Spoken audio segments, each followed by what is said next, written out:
everyone, my name's Katie. Welcome back to my videos. As we are in the thick of weaning Aiden at the moment, I thought I would share with you a little bit of my food preparation with you, just to show you what we do and how we do it and show you how simple it can really be. So today I'm preparing 3 different dishes, each with different consistencies, and I'm just going to break down why they're different consistencies and the different stages that you might use each of these little recipes. Number 1 is some mango puree, and I'm going to do this really runny and really smooth, and that gives Aiden the first taste of mango, so that'll be really exciting. And I'm going to mix this with a little bit of pumped breast milk just to sort of dampen down the taste a little bit and just make it a little bit easier for him to taste. Number 2 is starting to mixed tastes and bring in a bit of a lumpier texture for him. So I'm going to make a pear and broccoli puree, and instead of pureeing it until it's really smooth, I'm going to start adding a few more lumps to it so we can start understanding different textures and start using his mouth to break down lumps as he chews. And this is really important development for the mouth and jaw. And finally, I'm going to start adding in more complex foods such as proteins. So I'm going to do a roasted root vegetable puree with chicken, and this again will add proteins which will help fill him up and also add iron, as his iron stores will get a little bit low around 6 months, and this is to top the iron up for his growth. So just an idea of the kind of things I'm going to be using today. So I'm going to use my very trusty handheld blender. I think I picked this one up for about £5 from our local supermarket, so you can get them really cheap. To be honest, you don't need anything more complicated than that if you're going to make your own purees. A mixing bowl or a plastic bowl so you can mix the purees. These are my little storage pots. I got these from Amazon for, I don't know, about £4 or £5, and they came in a pack of 50. And I actually think these are used for condiments in takeaways, but they've worked perfectly for weaning, so it's just something to bear in mind. And obviously a roasting tray, because I'm going to do some roasted vegetables today, and I've just lined it with some foil. And that is about it. It's as simple as it can be. You are getting a little sneak peek of our kitchen as well, and it's always nice to have a little sneak around other people's kitchens, isn't it? I love it. So first up is the mango puree, and I have used frozen mango because it's just so much easier to use, it's easier to store, it's already chopped up for you. And what I've done is I've left this to defrost overnight in the fridge, so you've got a little bit of defrosted mango there, all chopped up and ready for you, and a bit of breast milk. As you can see, it's a slightly strange colour because Aiden's been a little bit poorly recently, so my breast milk's gone a little bit green, but I can assure you it is still fine because I only pumped it this morning. So we're going to mix those two together using the blender. So this is what comes out of pureeing the mango and the breast milk together just for a couple of minutes. It's a really smooth texture, and it's a bit of a sort of a dropping texture, I suppose. So it's a little bit on the runny side, but I'm happy with that as it's just a new taste for him.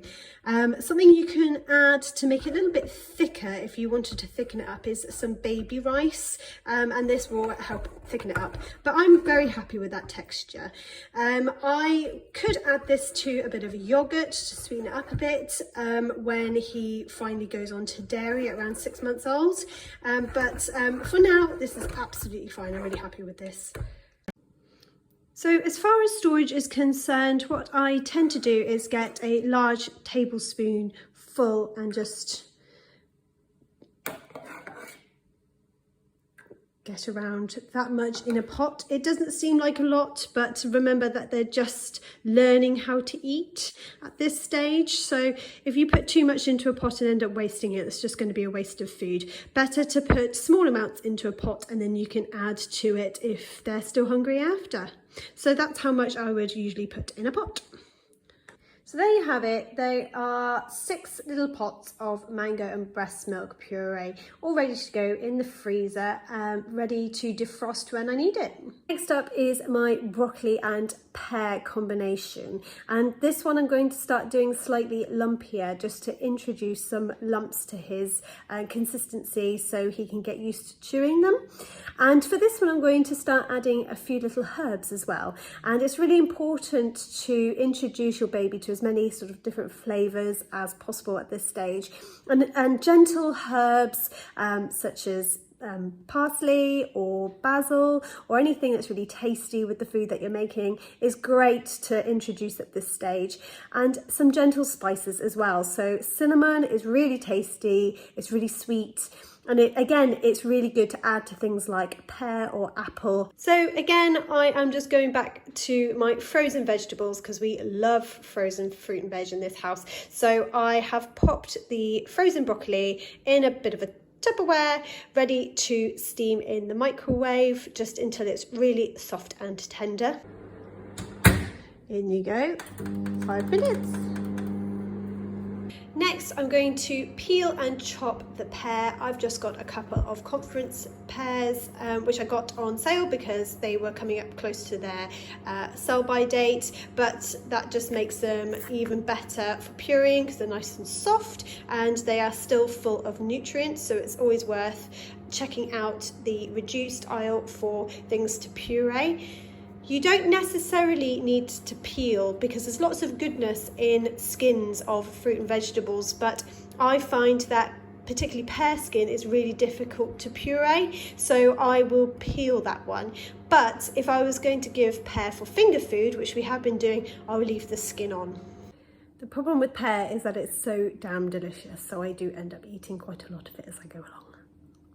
So here is our prepared pear and our broccoli. Obviously, depending on where you are in your weaning process, you might want to have less broccoli and more pear because it's quite a strong flavour, or if you're quite far along and you want baby to get used to more vegetable tastes, you might want more broccoli than pear.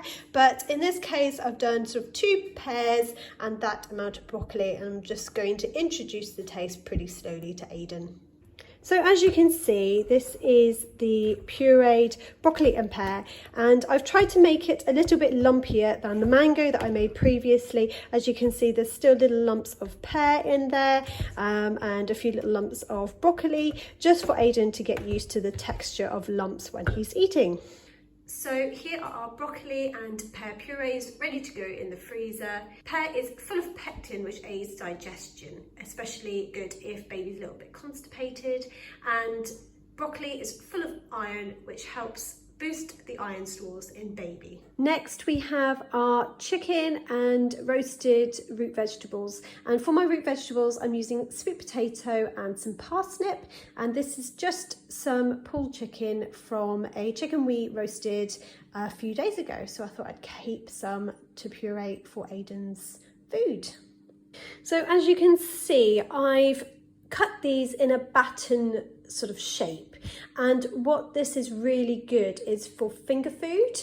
So if you only end up pureeing half of this, you can store the rest of it for little bits of finger food for baby-led weaning, as well as the purees if you're doing a combination of both. As you can see, I've coated it with a little bit of olive oil just to add some more fats, healthy fats to the meal. I've also scrubbed the skin of the sweet potato and the parsnip and not actually removed it because there are so many nutrients in it, and also when you roast it, it goes really soft, so it's able to puree really nicely. So in they go, and I am going to put them in the oven for around half an hour at 180 degrees, and that should make them nice and soft but without burning. So here is the roasted veg all ready to puree, and as you can see, if you pick up one and sort of give it a squish, it's nice and soft, and that's exactly the sort of feeling that you want from the sweet potato and the parsnip, and especially good if you want to put some aside ready for some finger food for them to pick up and eat if you are baby-led weaning.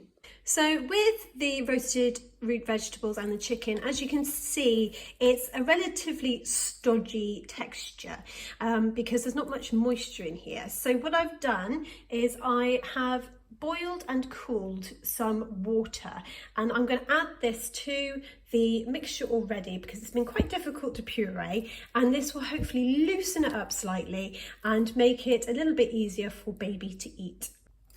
So this is the consistency I've ended up with. As you can see, it's still stodgy, but it's, I think, a good consistency for Aiden to try a few lumps and to also get a feel of what it's like to eat like bits of chicken and bits of parsnip in there.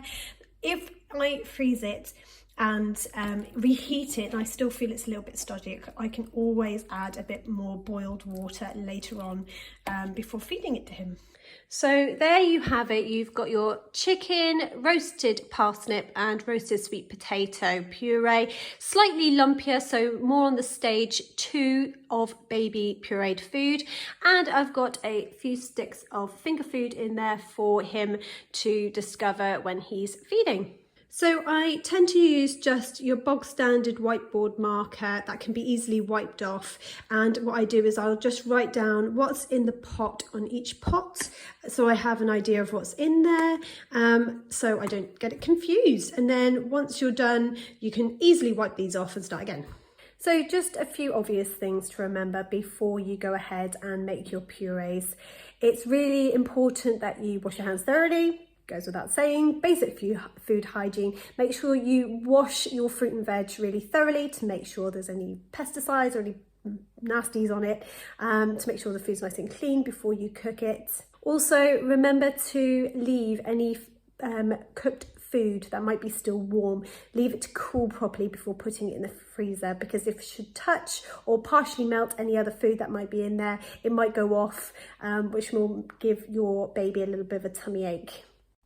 If you do need to use water to loosen the consistency of your food, make sure you boil it first for the same reasons. Make sure it doesn't give your baby a bit of a tummy ache. And I really advise to not make any batches that you make too big. So don't make too many of what you're making. It's really important that baby gets a big variety, especially in these early stages, to get different tastes and an idea of different flavors in food.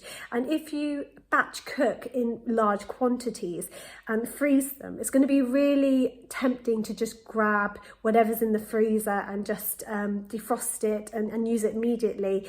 And then you may end up using the same thing over and over and over again. And also it's important as well, if baby doesn't really like it, don't be discouraged by this. It might be that they're not that hungry for that particular day or time. It could be that they're not used to the taste yet, and actually if you try it a few days or even a few weeks later, they may feel like they want to eat it more, which is really good. So keep going, make little batches, use them as often as you need, and have fun with it. Weaning is fun. It can be fun. It doesn't necessarily have to be stressful. I remember being really stressed when I was doing this with my daughter the first time around, but I'm having a lot more fun with it this time. So just see what you've got in the fridge, get in loads of fruit and veg, just bung it all together, see what happens, and just make sure you watch your baby really closely, make sure they're safe, but make sure you enjoy it at the same time. So have fun with your purees. Bye now.